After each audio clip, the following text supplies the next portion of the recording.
What's up, Fight Fam? Welcome back to the Mic Check Podcast. This is T Word, the People's Champ. Thanks for tapping in.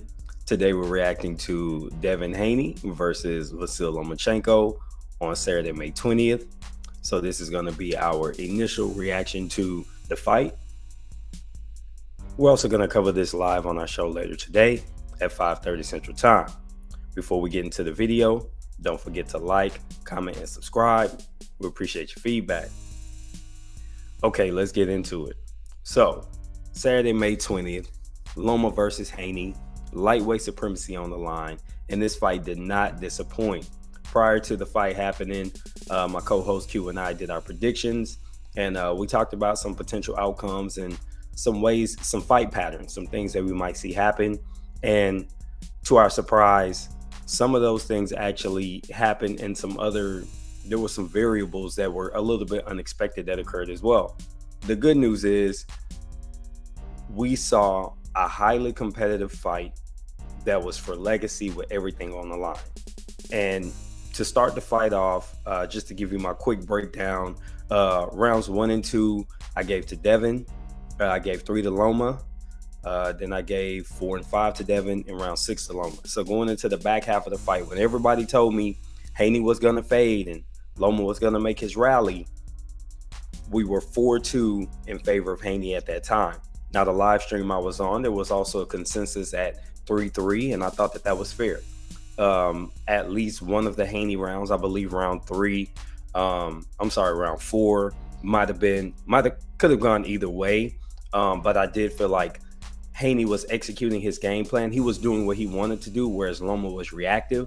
So to me, that's ring generalship and shows control. So I typically take a swing round where one person is not just coming forward, they're actually determining the real estate of the fight, and they're also initiating the things that they feel need to happen.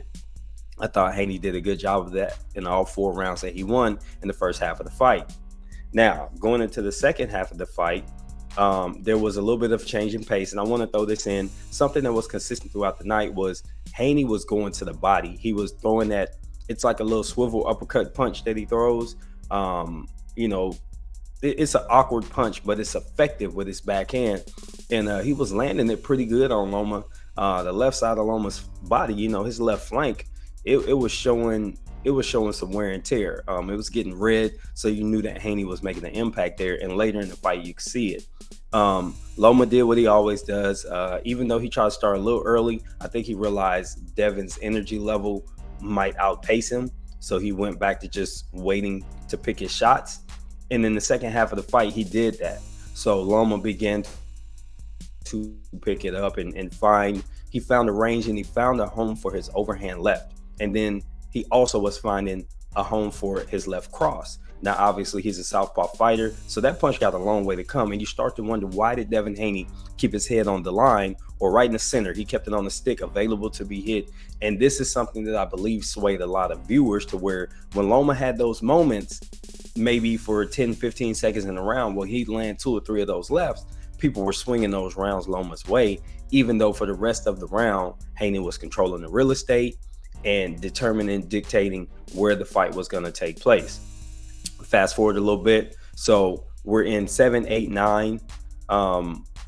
I actually gave those 3 rounds to Devin, but those were all swing rounds. So if somebody saw it the other direction, it's reasonably possible that you saw that Lomachenko won 2 or even 3 of those rounds. I think that that's a fair assessment. But if you did swing those rounds in favor of Loma, then going into the second half of the fight, you had to have Haney up 5-1, because there was 4 clear Haney rounds, and 1 round was a swing. I'm sorry, 3 clear Haney rounds. 1 was a swing.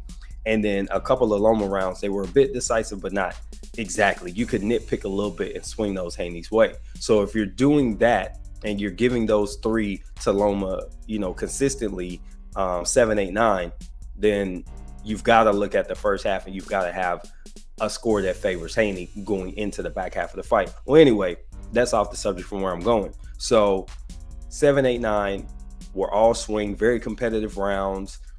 We go into 10 and 11, and it's clear from about round 8 through 11 that Haney is struggling. The gas tank is there. You could see his energy level has changed. and he's not, his offensive output went all the way down, and he pretty much was just pot shotting the body just to stay active. And Loma was able to start to do more. Those were definite Loma rounds, 10 and 11. There's no way you could see it any other way. Haney didn't do enough. His output, if you go and look at the punch stats, his output, I think they gave him credit for like 2 punches in round 10, which I don't think is right, but that's what they say. So anyway, you get to round 12, and Haney does what he has to do. He digs deep, he bites down on his gum shield, and he goes into that final round, and he wins it, in my opinion, and on every judge's scorecard as well. So the two 115 to 113 judges, they gave it to Haney at the end, and that last round was a deciding factor. He was 1 round from a draw. One judge had it 116, 112, which matches my card, 8-4. And I just, like I said, I just felt like Loma won 2 rounds in the first half of the fight, 2 rounds in the second half of the fight, and they were fairly clear rounds, except for, I think, round 3 you could have gone either way. But for the most part, when Loma won a round, I thought it was very obvious he was in control and he was doing what he wanted to do.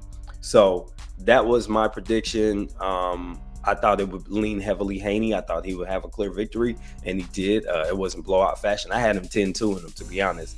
But Loma did put up a much better fight than I anticipated. So cap off and kudos to him. The tears afterwards that he had, emotional stuff here in boxing. But for the most part, I have to respect the fact that he got in the ring and, he put that shit on. Devin Haney got in the ring. He put that shit on, and they showed us why we tune into boxing on a regular basis.